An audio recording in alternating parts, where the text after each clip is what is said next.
we continue with the protein module, we're looking now at plant-based proteins. We're going to be making a vegan curry today, as it is January, and as you can see at the back there, Veganuary is something that is now being very well supported, not just by celebrities and people in the fitness kind of business and PTs, but it is starting to be promoted right the way through into supermarkets as well, that actually having a plant-based diet can be very, very beneficial towards your health and also full of flavour and quite enjoyable too. We're obviously looking at proteins as our module. By doing a vegan curry today, I am also showing you a little bit more about protein complementation and about how to get those low biological proteins together to make sure that we're getting all of our essential amino acids that are needed. So the main ingredient today that I'm going to be focused on with regards to the protein will be chickpeas. So chickpeas are going to be the main bulk of the curry. By serving that with rice, which is a cereal, those two are low biological proteins, we will be then ensuring that we get all of our amino acids. I'm going to show you a little bit of preparation regarding the vegetables. Now, the vegetables that I've chosen are ones that I have in my store cupboard, quite a few that are left over from the Christmas period, and things that I always have in, staples I have in my fridge, like a pepper, I've got onions, shallots, that sort of thing. Always got a can of tomatoes, always got tomato puree. If you haven't got the tomatoes, you could use coconut milk. You can put a tablespoon of peanut butter into there if you don't have any allergies, and make it more of a Thai vegan curry by just adding that kind of satay type influences through the peanut butter and coconut milk instead. Obviously, rice got in. The idea would be, if you can, to use brown rice, wholemeal rice. That's got a higher fibre content, going to give you a fuller feeling for longer, obviously help with your gut health as well. I'm using a white basmati rice today just because that's what I've got in at home. So we're going to move on first of all to do the preparation. So obviously green chopping board, because everything we're using today is plant-based. I am going to dice up a few of the ingredients. First of all, a little bit of peeling, using just a colander as my waste bowl. So just use a bowl as you can, just keeps your kitchen area nice and tidy. So I'm using a shallot today. Shallot is part of the onion family. It's just got quite a mild taste to it rather than the harshness, the strength of an onion. It also breaks down a lot easier. So when we are pan frying and making a dish in quite a speedy time, then obviously the onion would take quite a lot longer to break down. It would be needing a lot more frying and caramelising, whereas the shallot obviously can do that in a quicker time because of its structure. But again, still add similar kind of flavours. So I'm going to just quickly dice this. So I am going to be using my claw grip, and I'll put a couple of cuts down the centre and then dicing it as so. Once I've diced both parts of the shallot, removing all this skin, I'll then move on and do the same with the pepper. Now, with this recipe I'm doing, I'm using a sweet potato.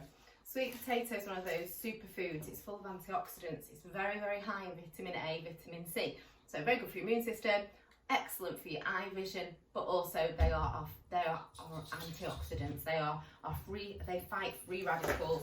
They can be found to be helping with cancer properties and making sure that we have less free radicals in our body, like pollution and things. So they stop it from absorbing into the oxygen.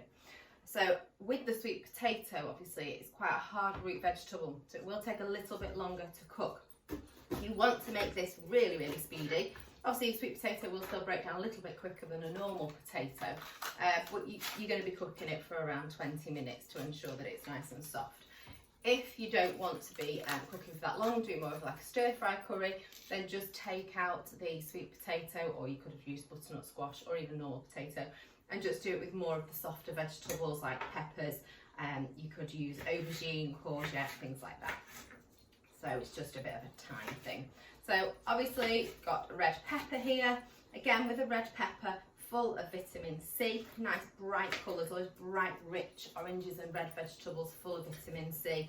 Brilliant for the immune system, really good for your skin. But also they are antioxidants. So our antioxidants are anything that has vitamin A, C or E in it.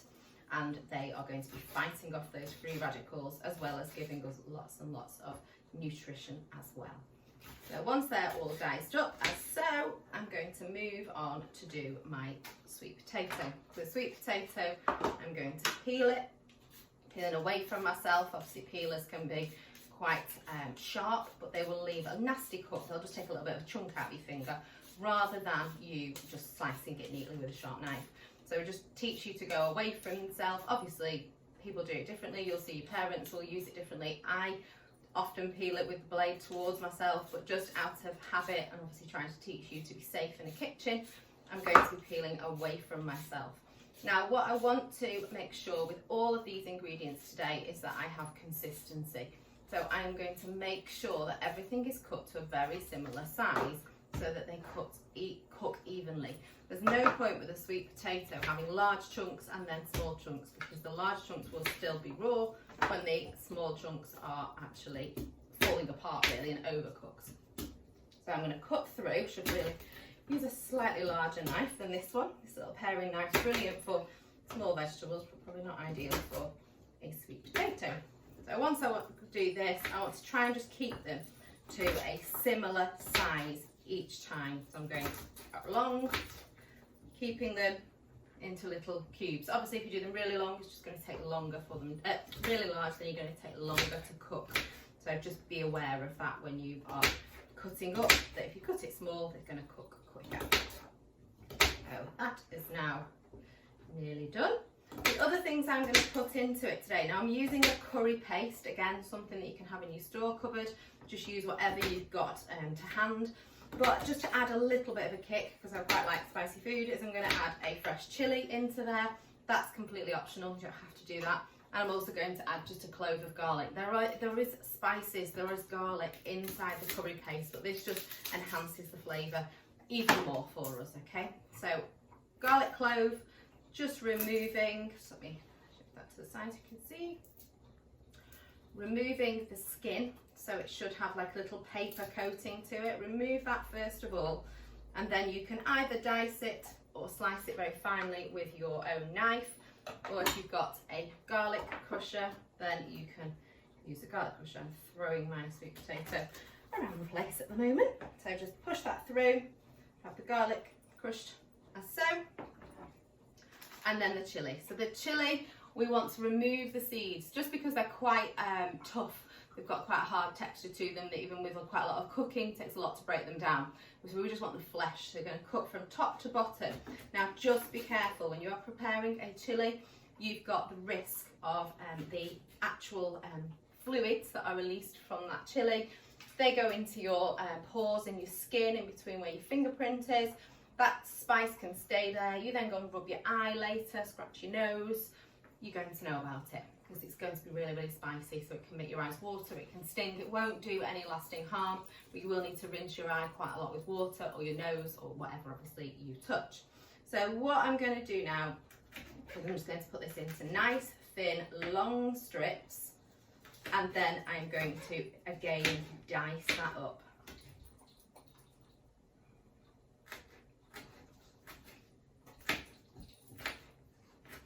Once that's finally diced, we are ready with that. Now the other vegetables that I'm doing obviously are spinach. So spinach can go in at the end whole, and I've got some coriander. That's obviously a herb that's going to add to that authentic Indian flavours.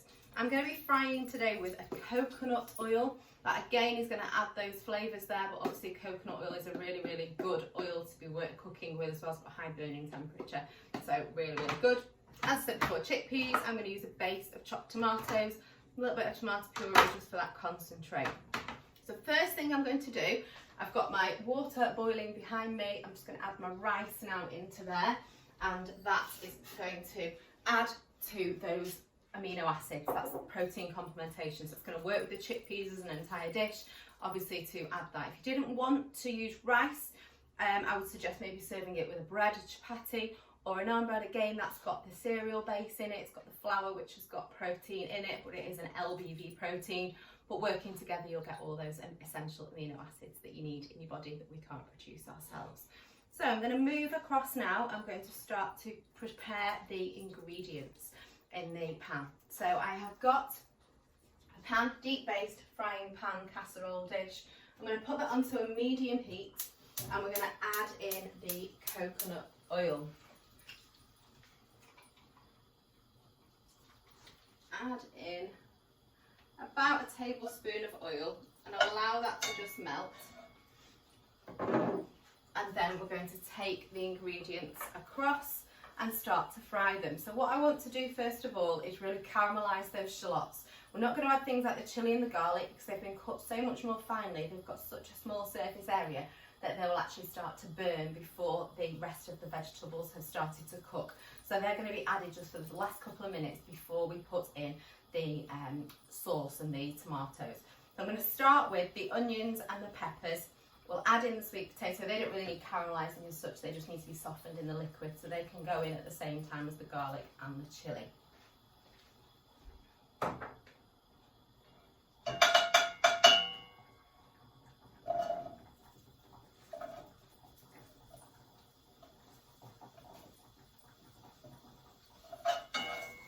So we can leave those now to fry.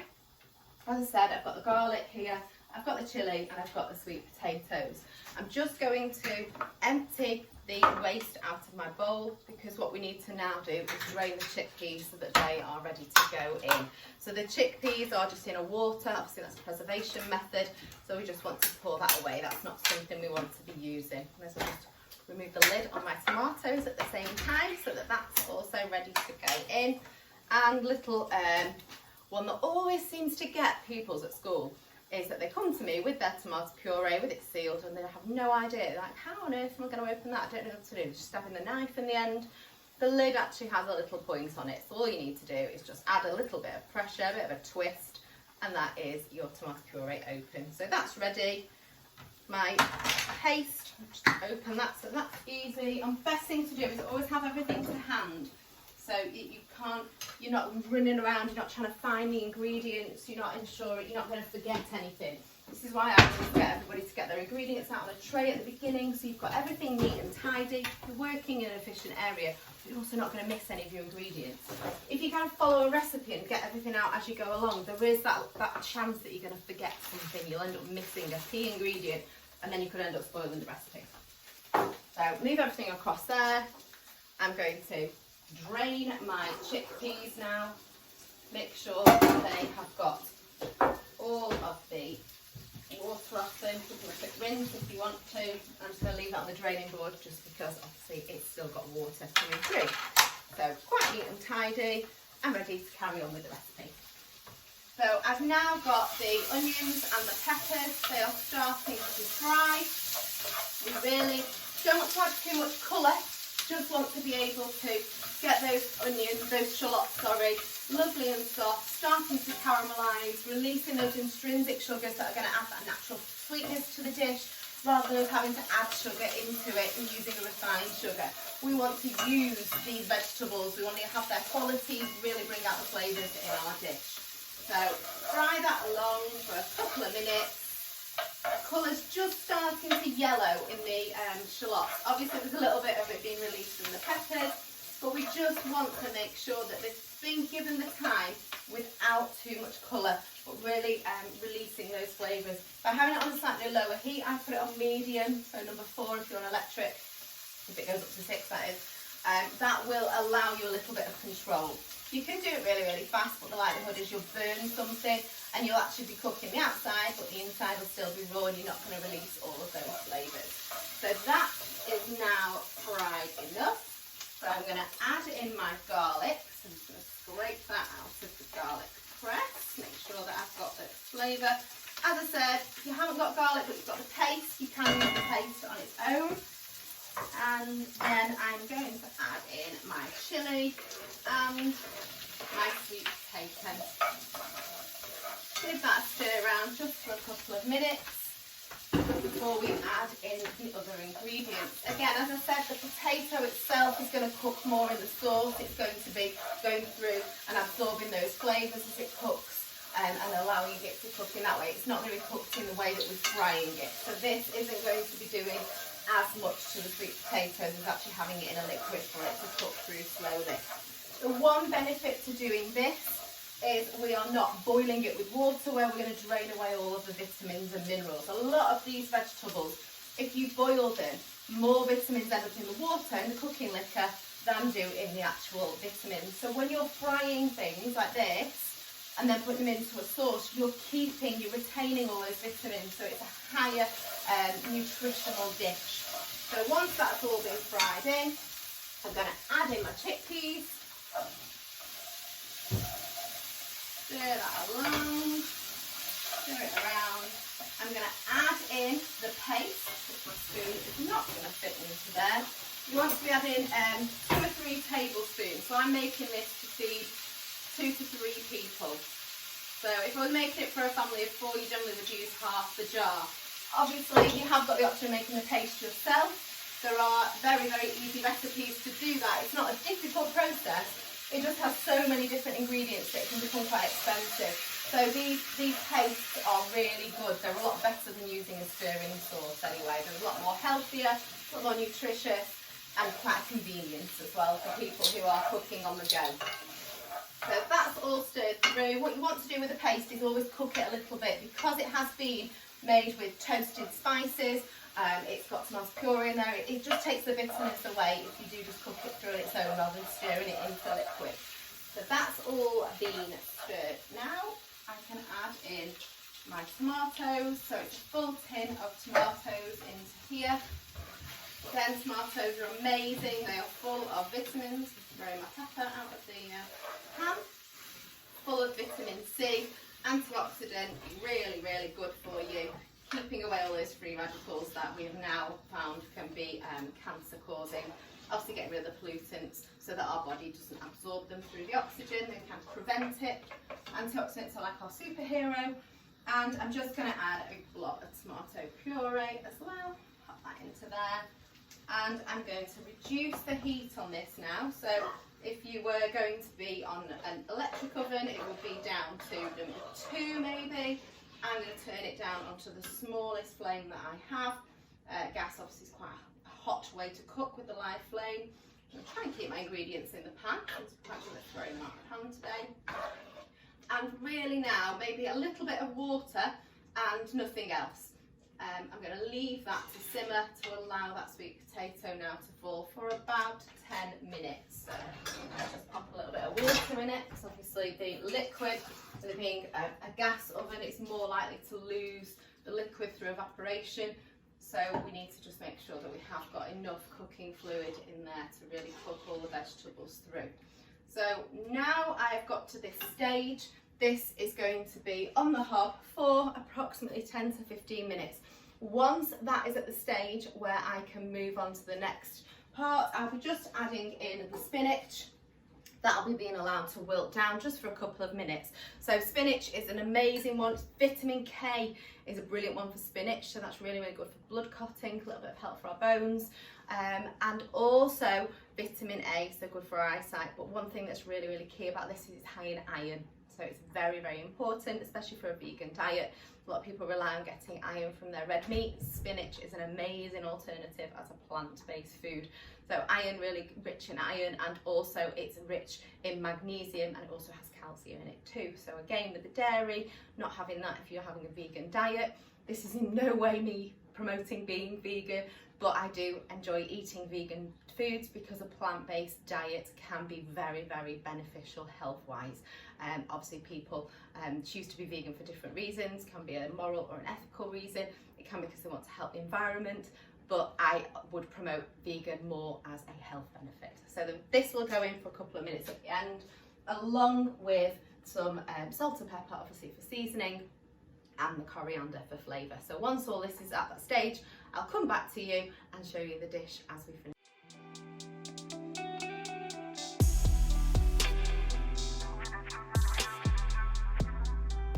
Now that the chickpea and sweet potato curry have been simmering for approximately 15 minutes, just tested the potatoes and they are now soft, so I'm just going to move on to the final stages.